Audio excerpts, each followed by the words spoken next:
BA fourth semester Urdu MJC 5 chapter 1 से लेकर chapter 5 का ऑब्जेक्टिव क्वेश्चन आज के इस वीडियो में आप लोग देखेंगे। यानी कि मारूजी सवालात जितने भी चैप्टर वाइज बनते हैं वो आज के इस वीडियो में मैं कराऊंगी और ये सारे क्वेश्चंस आप लोग के एग्जाम में आने के बहुत ज़्यादा चांसेस हैं। और अगर आप लोगों को चैप्टर 1 से लेकर चैप्टर 5 तक की समरी चाहिए तो आप लोग डिस्क्रिप्शन चेक कर लेना, वहाँ पर मैं लिंक दे दूंगी और प्लेलिस्ट का भी लिंक दे दूंगी। अगर चैप्टर समझ में नहीं आ रहा है तो आप लोग एक बार वीडियो देख लेना, चैप्टर समझ में भी आ जाएंगे। समरी नोट डाउन कर सकते हैं, उसका लिंक अलग मिलेगा और प्लेलिस्ट का लिंक अलग मिलेगा। और यहाँ से ऑब्जेक्टिव क्वेश्चंस और साथ ही साथ सब्जेक्टिव क्वेश्चंस भी मैं कराऊंगी, लेकिन दूसरे पार्ट में। आज के इस वीडियो में सिर्फ ऑब्जेक्टिव क्वेश्चंस कराऊंगी, सब्जेक्टिव क्वेश्चंस दूसरे पार्ट में कराने वाली हूँ। तो चलिए यहाँ पे चैप्टर 1 से लेकर चैप्टर 5 तक के ऑब्जेक्टिव क्वेश्चंस आप लोग को करा देती हूँ। तो यहाँ पर आप लोग देखेंगे ऑब्जेक्टिव क्वेश्चंस, इसके बाद एक और पार्ट आएगा सब्जेक्टिव क्वेश्चंस का, वो देख लेना। और एक पार्ट और आएगा, ठीक है, उसमें राइटर्स के बारे में, जो मुसन्निफ हैं उन सभी के बारे में कुछ डिटेल वे में मैं बताऊंगी। क्लियर। तो यहाँ पे सबसे पहला चैप्टर से सबसे पहला सवाल लिया गया है, लफ्ज़ मसनवी किस जुबान का लफ्ज़ है और इसके क्या मानी है। तो जो लफ्ज़ मसनवी है ये अरबी ज़ुबान का लफ्ज़ है जिसके दो दो किया हुआ मानी है, दो दो किया हुआ मानी होते हैं, ठीक है। उसके बाद दूसरा सवाल है, मशहूर मसनवी सहरुल बयान के मुसन्निफ कौन है, यानी राइटर कौन है। सहरुल बयान ये एक क्या है, तो ये एक मसनवी है और इसके मुसन्निफ को पूछा जा रहा है कौन है, तो मीर हसन है, ठीक है। मीर हसन जो है सहरुल बयान के मुसन्निफ है। तीसरा सवाल है, मसनवी सहरुल बयान के मरकजी किरदार कौन से है, तो बेनज़ीर और बद्र मुनीर है। ये चैप्टर आप लोग पढ़ेंगे तो आप लोग को पता चलेगा कि इस चैप्टर के जो मरकजी किरदार हैं वो कौन है, तो बेनज़ीर। बेनज़ीर कौन था, तो वो एक शहजादा था। और जो बद्र मुनीर है वो कौन थी, तो वो एक शहजादी थी। तो चलिए अब देखेंगे आप लोग दूसरा सवाल, दूसरे यूनिट से लिया गया है, लफ्ज़ मरसिया किस अरबी लफ्ज़ से माखूज़ है, तो किस अरबी लफ्ज़ से माखूज़ है, तो रसा से, ठीक है।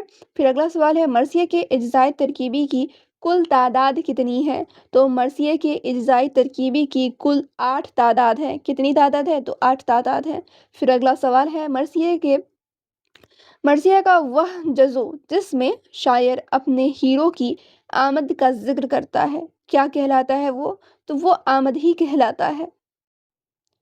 फिर अब देखेंगे अगला सवाल, अगला चैप्टर से लिया गया है, मीर अनीस का पूरा नाम क्या है, तो मीर अनीस का पूरा नाम क्या है, तो मीर बब्बर अली अनीस है। अब आप लोग कहोगे बब्बर है या फिर बाबर है, क्योंकि बहुत जगह बाबर भी मेंशन किया गया है।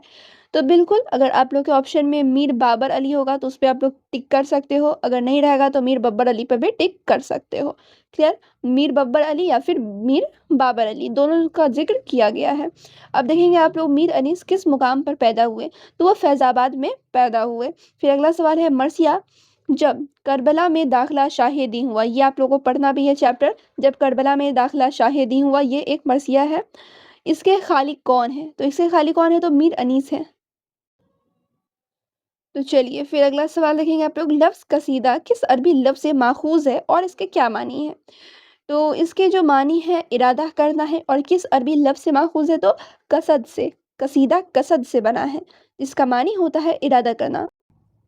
और ये सब जो आप लोग क्वेश्चन देख रहे हैं, तो ये सब जो मैं चैप्टर्स पढ़ाई थी तो वहीं पे आप लोगों का कंप्लीट हो गया था। जिन्होंने चैप्टर अच्छे से पढ़े हैं, समझे हैं, तो उनके लिए तो काफ़ी आसान क्वेश्चंस होगा। क्लियर। तो चलिए अब यहाँ पे आप लोगों ने देख लिया ये क्वेश्चन, अब अगला क्वेश्चन देखेंगे आप लोग, उर्दू अदब में कसीदे निगारी का इमाम किसे तस्लीम किया जाता है, तो उर्दू अदब में कसीदा निगारी का जो इमाम तस्लीम किया गया है वो है मिर्ज़ा मोहम्मद रफ़ी सौदा को। क्लियर। अब आप लोग देखेंगे नेक्स्ट चैप्टर से नेक्स्ट क्वेश्चन, और ये लास्ट टॉपिक है, क्योंकि एमजीसी 5 में टोटल आप लोगों को 5 ही चैप्टर्स पढ़ने हैं, पांचों चैप्टर्स मैं पढ़ा चुकी हूँ। और ये जितने भी क्वेश्चंस आप लोग देख रहे हैं सब उन्हीं चैप्टर में से निकल कर आया है, इसलिए चैप्टर्स आप लोग को पढ़ने ज़्यादा ज़रूरी हैं। हिजवे अस्पे लागर किस किस्म का कसीदा है, तो किस किस्म का कसीदा है, तो हिजविया कसीदा है। अगला सवाल है, हिजवे अस्पे लागर में लफ्ज़ अस्प का क्या मानी है, तो घोड़ा मानी है। फिर अगला सवाल है, और ये आखिरी सवाल है इस वीडियो का, सोदा ने अपनी इस हिजू में घोड़े के जरिए किसकी बदहाली की अक्कासी की है, तो किसकी बदहाली की अक्कासी की है, तो इन्होंने जवाल पजीर मुगलिया सल्तनत व निज़ाम की अक्कासी की है। तो अगर आप लोग सारे चैप्टर्स पढ़ लेंगे तो ऑब्जेक्टिव हो चाहे सब्जेक्टिव हो, कोई भी क्वेश्चंस पूछे जाएं आप लोग आराम से बना कर आ सकते हो। एक बार आप लोग इन सारे चैप्टर्स की वन शॉर्ट वीडियो देख लेना, जिससे कि हर एक चैप्टर आप लोग को अच्छे तरीके से समझ में आ जाएगा। ऑब्जेक्टिव आए चाहे सब्जेक्टिव एग्जाम में पूछा जाए, आप लोग आराम से बना के लिख सकते हैं। ठीक है, तो प्लेलिस्ट का लिंक डिस्क्रिप्शन में मिलेगा। 5 से 6 मिनट में मैं हर एक चैप्टर को समझाई हुई हूँ। तो आप लोग जाएँ, वीडियो देखें, उसके बाद समरी नोट डाउन करें, पढ़ें, समझें, ऑब्जेक्टिव क्वेश्चन, सब्जेक्टिव क्वेश्चन सब प्रैक्टिस करने के लिए मैं करा ही दे रही हूँ।